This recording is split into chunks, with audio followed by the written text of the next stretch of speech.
Good morning students. हम पढ़ रहे थे महाराणा कुंभा और आज हम पढ़ेंगे महाराणा कुंभा की उपलब्धियां। महाराणा कुंभा की उपलब्धियों का वर्गीकरण दो तरीके से है। साहित्य के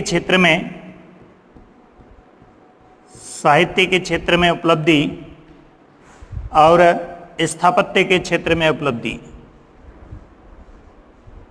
और तीसरी उपलब्धि है सामरिक उपलब्धि या एक योद्धा के रूप में उपलब्धि। जैसा कि योद्धा के रूप में उपलब्धि की बात हमने कल की थी, कुंभा को अनेक उपाधियां दी गई। कुंभा की उपाधियों की बात करते हैं तो कुंभा को अनेक उपाधियां दी है, जिसमें अभिनव भर्ताचार्य,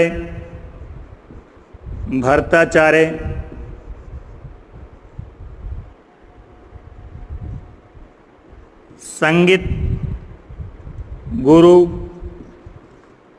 कविराज,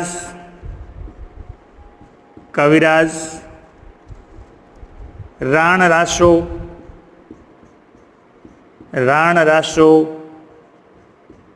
हाल गुरु, छाप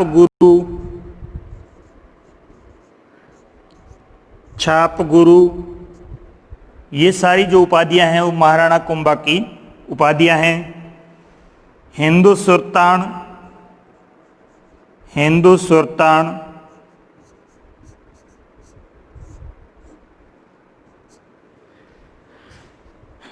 कुंभा की संगीत के क्षेत्र में, साहित्य के क्षेत्र में कुछ नवीन जो प्रयोग किए गए थे या जो नवीन तरीके अपनाए गए थे, इसलिए कुंभा को अभिनव भट्टाचार्य के रूप में उपलब्धि है। संगीत के ग्रंथों पर कुंभा ने टीकाएं लिखी, नए संगीत ग्रंथों की रचना की, इसी कुंभा को संगीत गुरु भी कहा जाता है। कुंभा को कविराज कहा गया है। एक उपाधि और है वीणा वादन प्रवीणैन। वीणा वादन प्रवीणैन, ये भी एक कुंभा की उपाधि है जो संगीत के क्षेत्र में है। कविराज की उपाधि साहित्य रचना के क्षेत्र में है। राण रासो, आसपास के जो राजा थे उन राजाओं ने कुंभा का ही संरक्षण प्राप्त किया था, यानी उनके राज्य है वो कुंभा के नियंत्रण में हो गए थे। इसी कुंभा को राण रासो की उपाधि दी गई। कुंभा को हाल गुरु की उपाधि दी गई। हाल गुरु का मतलब किलों का निर्माता। कुंभा ने सबसे अधिक किलों का निर्माण करवाया, जैसे कि ओझा उल्लेख करते हैं, नैन्सी उल्लेख करते हैं कि कुंभा ने 84 में से जो 84 दुर्ग है उनमें से 32 दुर्ग जो है कुंभा अकेले ने बनाए। हाल गुरु कहा जाता कुंभा को। छाप गुरु, कुंभा युद्ध में छापामार प्रणाली का प्रयोग करते थे, इसी कुंभा को छाप गुरु कहा गया। और जो अड़ोस पड़ोस के जो तुर्क शासक थे वो इन्हें हिंदू सुल्तान के रूप में संबोधित करते थे, हिंदुओं के राजा के रूप में संबोधित करते थे। तो ये कुंभा की जो प्रमुख रूप से उपाधियां हैं। वीणा प्रवीणैन, वीणा वादन प्रवीणैन, ये भी कुंभा की उपाधि है। आदिवराह की उपाधि है। आदिवराह, परम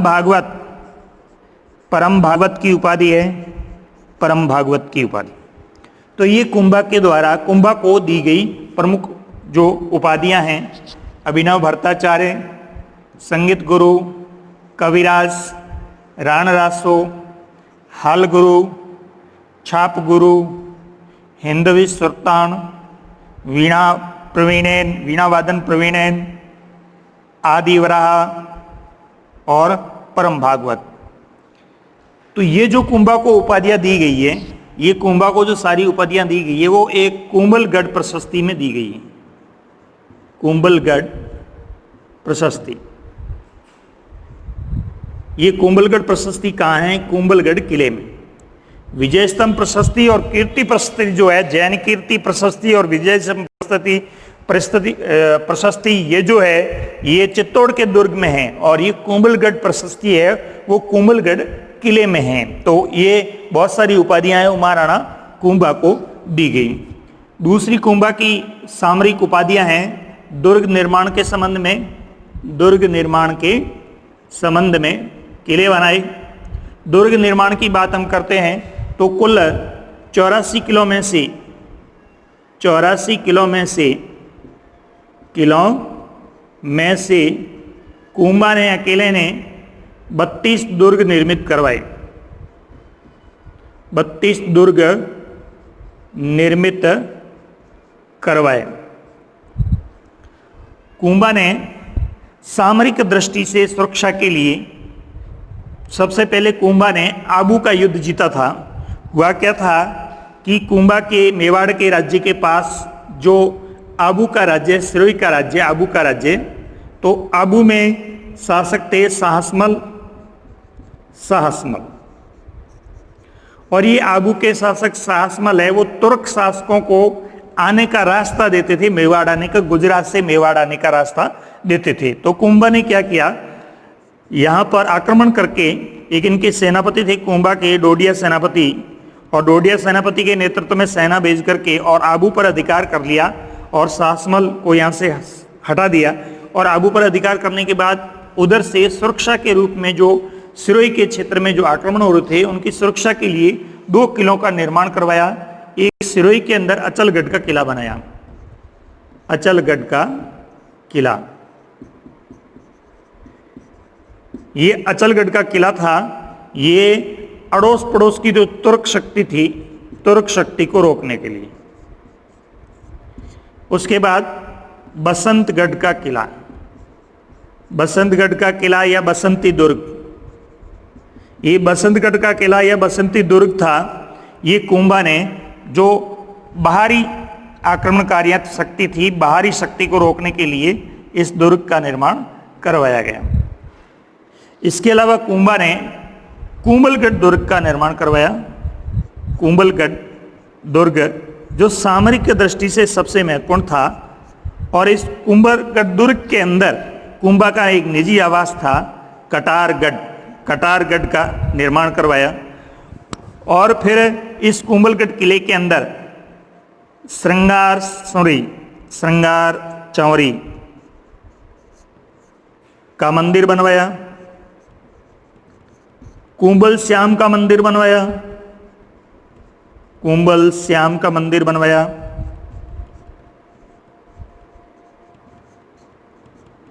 एक तालाब बनाया, मामादेव का तालाब, मामादेव का जलाशय या तालाब। ऐसे अनेक भवनों का निर्माण जो है वो कुंभा ने अपनी सुरक्षा के लिए किया। तो ये स्थापत्य कला की दृष्टि से महत्वपूर्ण निर्मित दुर्ग और भवन हैं। उसके बाद हम कुंभा की उपलब्धि की बात करते हैं तो कुंभा का स्थापत्य के क्षेत्र में और महत्वपूर्ण योगदान है विजय स्तंभ का निर्माण। एक कुंभलगढ़ जो किला बनाया उसके चारों तरफ जो दीवार है वो 34 किलोमीटर लंबी दीवार है, लंबी दीवार। और खास बात यह है कि चीन की दीवार के बाद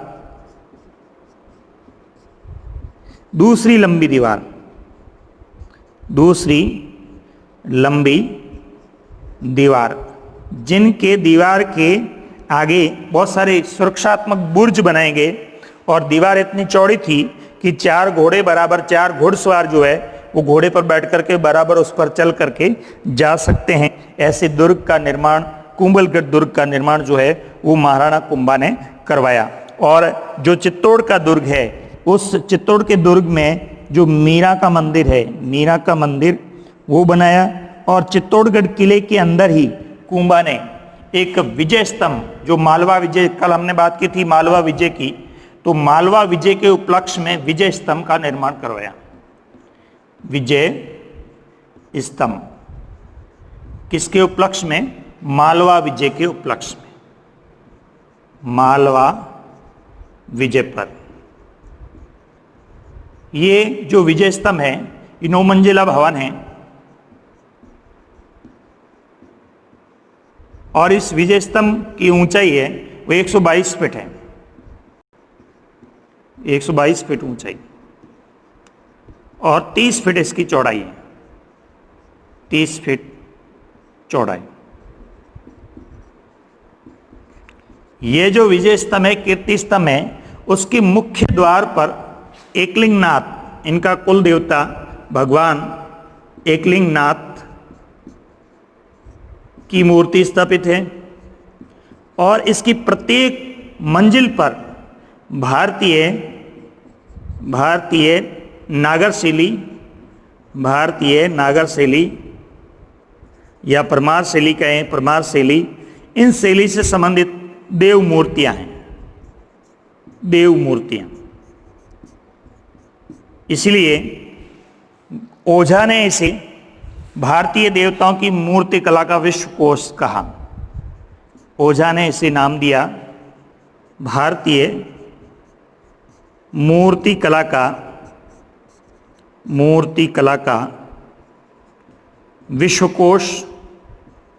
विश्वकोश या ऐसे पौराणिक धरोहर कहा गया। पौराणिक का मतलब है पुराण साहित्य से संबंधित, जो पुराणों में जिन देवताओं का उल्लेख है उन देवताओं को इस विजय स्तंभ पर स्थापित किया गया, ऐसा भी यहां पर इन्होंने उल्लेख किया।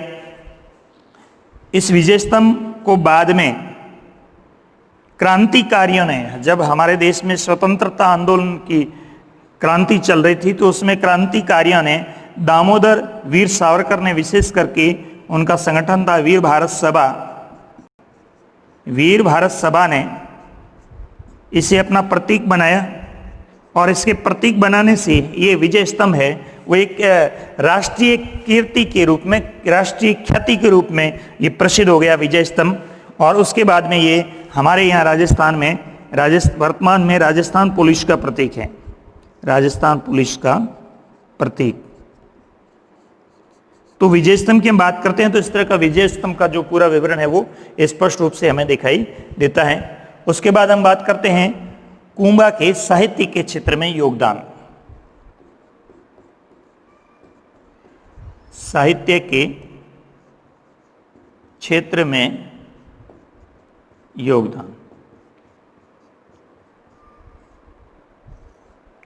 जब हम साहित्य के क्षेत्र में कुंभा के योगदान की बात करते हैं तो कुंभा स्वयं साहित्यकार थे और संगीतकार थे। उनका सबसे प्रसिद्ध ग्रंथ है वह संगीत राज ग्रंथ, संगीत राज ग्रंथ।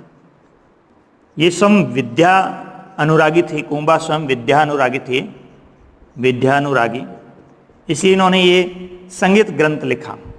और इस संगीत ग्रंथ के, संगीत राज ग्रंथ के 5 पाठ है, 5 भाग है, 5 भाग है इसके, 5 भाग कौन से हैं?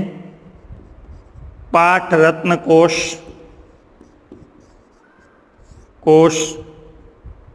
वाद्य रत्न कोश, गीत या संगीत या गीत रत्न कोश,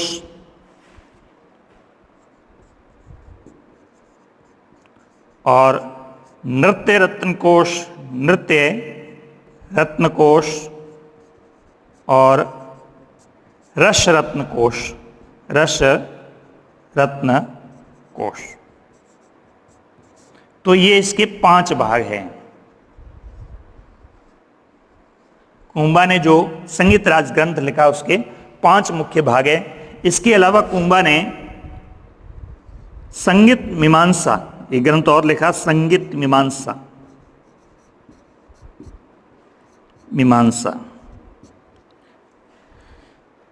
इसके अलावा कुंभा ने एक नाटक लिखा, प्रसिद्ध नाटक कामराज रतिशा। ये नाटक भी कुंभा ने स्वयं लिखा। कुंभा ने अनेक पुराणों का, यानी पुराण साहित्य जो था, पुराण,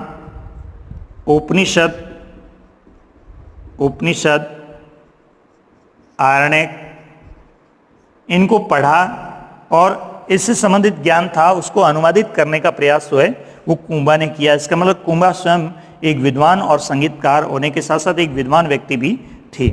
कुंभा के दरबार में कान्हा व्यास जिन्होंने सबसे प्रसिद्ध ग्रंथ एकलिंग महात्म्य में लिखा, एकलिंग महात्म्य ग्रंथ लिखा। इसके बाद में कुंभा के दरबार में मंडन थे। मंडन ने शिल्प शास्त्र से संबंधित, स्थापत्य संबंधित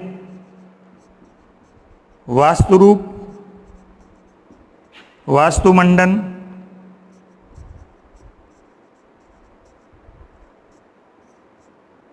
ऐसे अनेक ग्रंथों की रचना की।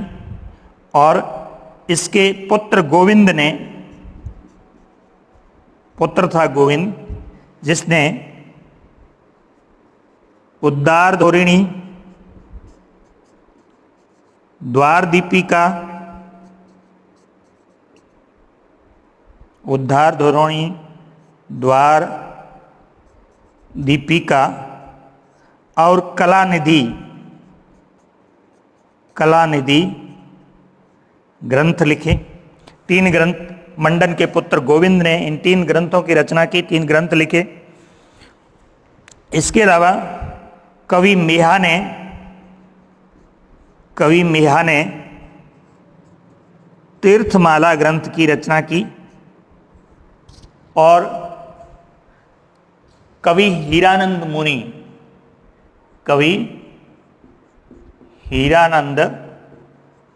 मुनि ये कुंभा के गुरु थे,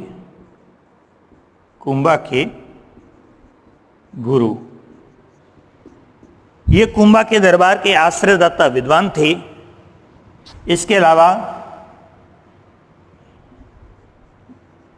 जैता, जो मैन शिल्पीकार था जैता विजय स्तंभ का, इसके 3 पुत्र नापा, पोमा, पूंजा, इसके 3 पुत्र और ये विजय स्तंभ, ये भी राजा आश्रयदाता थे। तो ये कुंभा की बहुत बड़ी मेवाड़ के संबंध में उपलब्धियां हैं। एक बार रिपीट कर लेते हैं। कुंभा को दी गई उपाधियां अभिनव भट्टाचार्य, संगीत गुरु, कविराज, रान रासो, हाल गुरु, छाप गुरु, हिंदू सुल्तान, वीणा वादिन प्रवीणयन, आदि वराह और परम भागवत। अभिनव भट्टाचार्य संगीत के क्षेत्र में और साहित्य के क्षेत्र में उपलब्धि के कारण, संगीत में विशिष्ट उपलब्धि के कारण संगीत गुरु कहा गया। काव्य लेखन या साहित्य रचना के कारण कविराज की उपाधि दी। इन्होंने जयदेव की रचना गीत गोविंद का अनुवाद किया। जयदेव की रचना है गीत गोविंद, उस पर गीत गोविंद पर टीका लिखी। एक सारंगदेव की रचना है संगीत सार, उस पर भी इन्होंने अपनी टीका लिखी। तो ये कविराज कहलाए। रान रासो राजाओं का संरक्षण, आसपास के राजाओं को संरक्षण दिया, इसलिए रान रासो। हाल गुरु किलों का निर्माण, इसलिए हाल गुरु। छापामार प्रणाली का छाप गुरु। और आसपास के जो मुस्लिम शासक थे उन्हें हिंदू सुल्तान कहते थे, इसलिए इन्हें हिंदू सुल्तान कहा गया। कुंभा वीणा बजाने में प्रवीण थे, इसलिए वीणा प्रवीणयन उपाधि दी गई। और कुंभा को आदि वराह यानी विष्णु के आराधक के रूप में और शिव के आराधक के रूप में आदि वराह विष्णु को कहा गया, उनकी उपाधि दी गई। और परम भागवत के रूप में भी विष्णु से संबंधित इन्हें उपाधि दी गई। इन सब उपाधियों का उल्लेख जो है वो कुंभलगढ़ प्रशस्ति में दिखाई देता है। उसके बाद हम बात करते हैं कि कुंभा के स्थापत्य के क्षेत्र में कुंभा ने जो 84 किले उसमें से 32 दुर्गों का निर्माण किया। कुंभा ने सामरिक दृष्टि से आसपास के राजाओं के आक्रमण को रोकने के लिए अचलगढ़ दुर्ग का निर्माण किया सिरोही के अंदर, और तुर्क शक्ति को रोकने के लिए। और फिर बसंतगढ़ का जो दुर्ग है उसमें बाहरी जो आक्रमणकारी है उनको रोकने के लिए ये भी सिरोही के अंदर ही बसंतगढ़ के किले का निर्माण करवाया।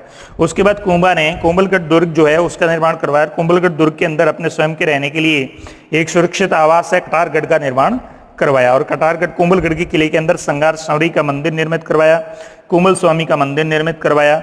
और मामादेव का जलाशय निर्मित करवाया। ये कोमलगढ़ किले की जो दीवार है 34 किलोमीटर लंबी है। इस दीवार के 4 घोड़े आराम से चल सकते हैं। सामरिक दृष्टि से महत्वपूर्ण है, बुर्ज बने हुए। चीन की दीवार के बाद दूसरी ऐसी लंबी दीवार है जो स्पष्ट दिखाई देती है। या और चित्तौड़ के किले के अंदर कुंभा ने मीरा मंदिर बनवाया। रणकपुर का जो जैन मंदिर है, जैन मंदिर, यह भी कुंभा के पौरवाल थे धारणक शाह, और धारणक शाह के नेतृत्व में ये रणकपुर का जैन मंदिर है वो बनवाया। बहुत ही विशाल और सौंदर्य की स्थापत्य की दृष्टि से महत्वपूर्ण माना जाता है। उसके बाद कुंभा की महत्वपूर्ण उपलब्धि है विजय स्तंभ। कुंभा के दरबारी स्थापत्यकार जैता ने विजय स्तंभ की रूपरेखा रखी। मालवा के विजय उपलक्ष्य में इसे निर्मित किया गया और इसमें महत्वपूर्ण भूमिका रही जैता के पुत्र नापा पूंजा पोमा, इनकी महत्वपूर्ण भूमिका रही। मालवा विजय के उपलक्ष्य में बनाया गया 9 मंजिला भवन है। 122 फीट इसकी ऊंचाई है, 30 फीट चौड़ा है और इसकी प्रत्येक मंजिल पर देव मूर्तियां स्थापित की गई है। मूर्तियों की चित्रकारी की गई है और मुख्य द्वार पर एकलिंगनाथ की मूर्ति स्थापित है। इस भारतीय नागर शैली की देव मूर्तियां स्थापित होने के कारण यहाँ पर ओझा ने इसे भारतीय मूर्ति कला का विश्वकोश कहा और इसे भारत की पौराणिक मूर्तियों का कोष भी कहा जाता है। क्रांतिकारी दामोदर सावरकर ने वीर भारत सभा नामक संगठन में इसको एक क्रांतिकारी राष्ट्रीय प्रतीक के रूप में माना और तब से ही विजय स्तंभ है वो सामने आया। और उसके बाद वर्तमान में ये हमारे राजस्थान में राजस्थान पुलिस का प्रतीक भी है। उसके बाद हम बात करते हैं कुंभा की संगीत के क्षेत्र में योगदान। तो कुंभा को विद्यानुरागी विद्वान व्यक्ति माना गया। कुंभा स्वयं ने एक ग्रंथ लिखा संगीत के क्षेत्र में जिसे संगीत राज ग्रंथ कहा जाता है। संगीत राज ग्रंथ के 5 भाग है। कुंभा पुराण, उपनिषद, आरण्यक आदि ग्रंथों का विद्वान था और उसी से पढ़ करके उन्होंने कुंभा ने अध्ययन करके उसके बाद इसके 5 भागों में विभाजित किया।